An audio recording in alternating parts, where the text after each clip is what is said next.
ইতিহাসের পাতায় এমন এক মানুষের নাম স্বর্ণাক্ষরে লেখা আছে যিনি ছিলেন ধৈর্যের মূর্ত প্রতীক, যার কাছে ছিল পৃথিবীর সব সুখ, অথচ এক নিমিষেই তিনি হয়ে গিয়েছিলেন নিঃস্ব। তবুও যার মুখ থেকে আলহামদুলিল্লাহ ছাড়া কোনো অভিযোগ বের হয়নি। শামের বাসান অঞ্চলের এক জনপদ, সেখানে বাস করতেন আল্লাহতালার প্রিয় নবী হজরত আইয়ুব আলাইহিসসালাম। আল্লাহ তাকে দুহাত ভরে দিয়েছিলেন। তার ছিল হাজার হাজার বিঘা জমি, অগণিত গবাদি পশু এবং বিশাল অট্টালিকা। শুধু সম্পত্তি নয়, আল্লাহ তাকে দিয়েছিলেন এক ডজন ফুটফুটে সন্তান এবং একজন সতীসাধ্বী স্ত্রী বিবি রহিমা। সুখের যেন কোনো কমতি ছিল না তার জীবনে। এলাকার সবাই তাকে সম্মান করত, ভালোবাসত। এত প্রাচুর্যের মাঝেও আইয়ুব আলহিসাল্লাম এক মুহূর্তের জন্য আল্লাহকে ভুলে যাননি। তিনি ছিলেন গরিবের বন্ধু। এতিম, মিসকিন আর অসহায় মানুষ তার দস্তরখানার থেকে না খেয়ে ফিরত না। তার ইবাদাত দেখে ফেরেশতারাও আসমানে তার প্রশংসা করতেন। আইয়ুব আলাইসাল্লামের এই শকরগুজারি দেখে আসমানের ফেরেশতারা ধন্য ধন্য করতে লাগলেন। কিন্তু এই প্রশংসা সহ্য হল না অভিশপ্ত ইবলিস শয়তানের। সে আল্লাহর কাছে চ্যালেঞ্জ করে বসল। সে বলল, হে আল্লাহ, আইয়ুব তোমার ইবাদত করে কারণ তুমি তাকে অঢেল সম্পদ দিয়েছ। এগুলো কেড়ে নাও, দেখবে সে আর তোমার নামও নেবে না। আল্লাহ চাইলেন তার প্রিয় বান্দার ধৈর্য বিশ্ববাসীকে দেখাবেন। শুরু হল পরীক্ষা। একদিন হঠাৎ খবর এলো, এক আসমানি আগুনে আইয়ুব আলাইসাল্লামের সমস্ত গবাদি পশু আর ফসলের ক্ষেত পুড়ে ছাই হয়ে গেছে। মুহূর্তের মধ্যে তিনি হলেন নিঃস্ব। সাধারণ মানুষ হলে বুক চাপড়ে কাঁদত, কিন্তু আইয়ুব আলাইহিসাল্লাম খবরটি শুনে শান্ত থাকলেন। তিনি সিজদায় লুটিয়ে পড়লেন এবং বললেন, হে আল্লাহ, যা ছিল সব তোমারই। তুমিই দিয়েছিলে, আবার তুমিই নিয়ে নিয়েছ। আলহামদুলিল্লাহ। ইবলিস শয়তান এই ধৈর্য দেখে রাগে ফুঁসতে লাগ। সম্পদহারীও আইয়ুব আলাইসাল্লামের ঈমান অটুট দেখে ইবলিস শয়তান রাগে উন্মাদ হয়ে গেল। সে আবার আল্লাহর কাছে আরজি পেশ করল, হে মাবুদ, সম্পদ তো বাইরের জিনিস, তার কলিজার টুকরা সন্তানদের কেড়ে নাও। দেখবে সে ধৈর্য রাখতে পারবে না, তোমার বিরুদ্ধে অভিযোগ করবে। আল্লাহ তার প্রিয় বান্দার ধৈর্যের চূড়ান্ত দৃষ্টান্ত স্থাপনের জন্য এই কঠিন পরীক্ষারও অনুমতি দিলেন। একদিন আইয়ুব আলাইহিসসালামের ১২ জন সন্তান তাদের বড় ভাইয়ের ঘরে একত্রিত হয়ে খাবার খাচ্ছিল।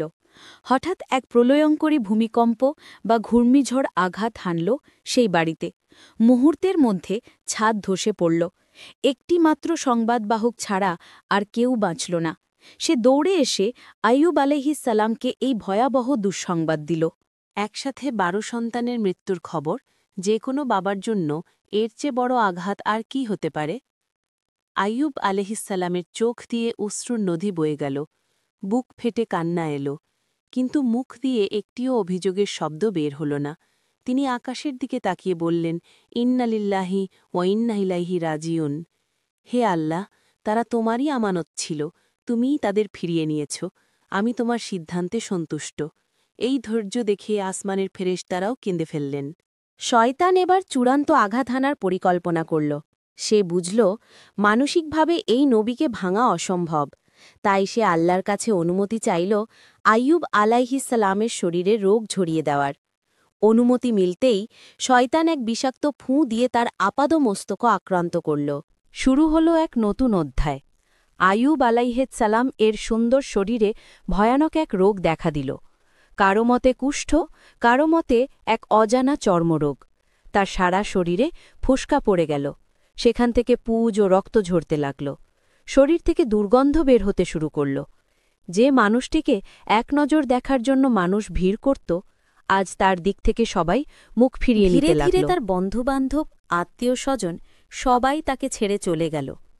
শহরের লোকেরা ভয় পেল যে এই রোগ হয়তো তাঁদের মাঝেও ছড়িয়ে পড়বে। তারা সিদ্ধান্ত নিল আইয়ুব আলাইহিসসালামকে শহর থেকে বের করে দেওয়ার। যিনি ছিলেন শহরের সবচেয়ে সম্মানিত ব্যক্তি, তাকে আজ জোর করে শহরের বাইরে এক ময়লার ভাগাড়ে ফেলে আসা হল। শহরের বাইরে এক নির্জন জঙ্গল। সেখানে ভাঙা এক কুঁড়ে ঘরে শুয়ে আছেন আল্লাহর নবী আইয়ুব আলাইহিসসালাম। চারপাশে কেউ নেই, শুধুই নীরবতা আর কষ্টের দীর্ঘশ্বাস। দিনের পর দিন, রাতের পর রাত এভাবে কেটে গেল দীর্ঘ ১৮টি বছর। তার শরীর থেকে মাংস খসে পড়ছিল, কিন্তু জবান থেকে আল্লাহর জিকির এক মুহূর্তের জন্য খসে পড়েনি।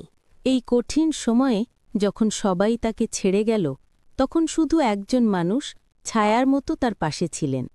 তিনি হলেন তার স্ত্রী বিবি রহিমা, যিনি ছিলেন একসময়ের রাজরানী।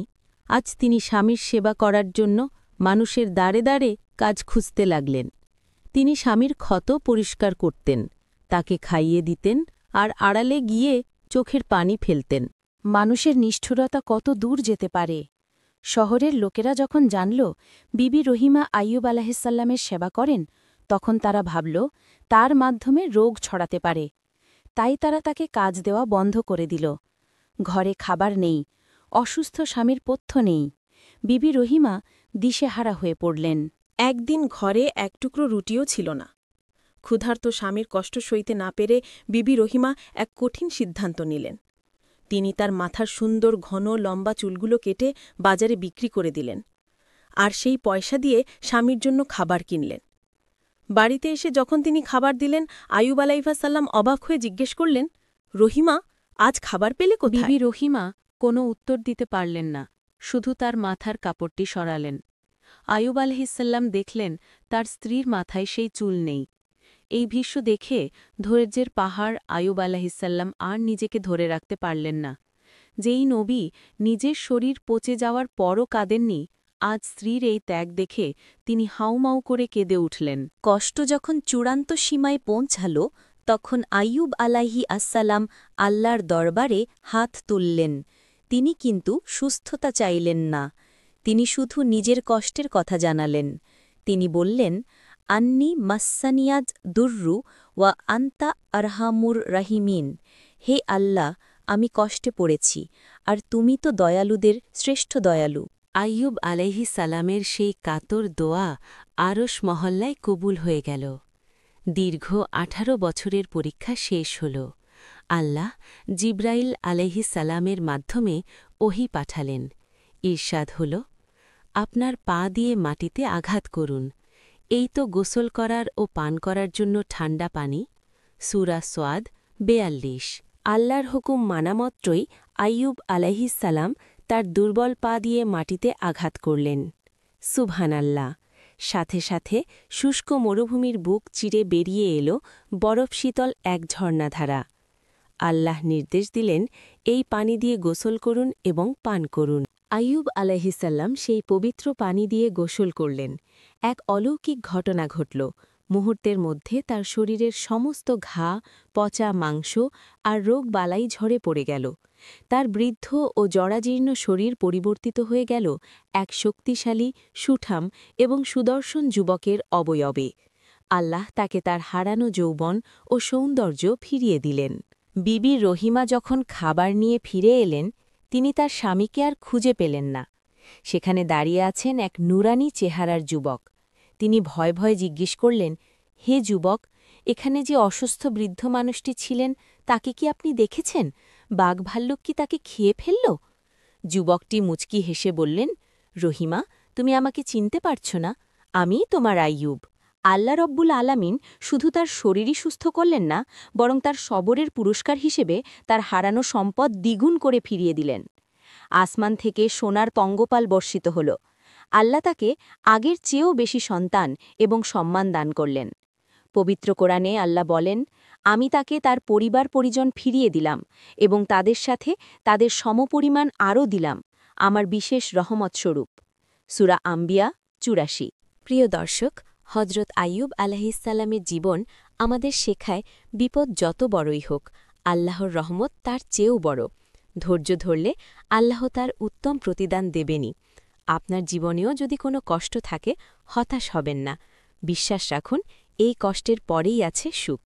ভিডিওটি ভালো লাগলে শেয়ার করে অন্যকে দেখার সুযোগ করে দিন এবং কমেন্টে লিখুন আলহামদুলিল্লাহ।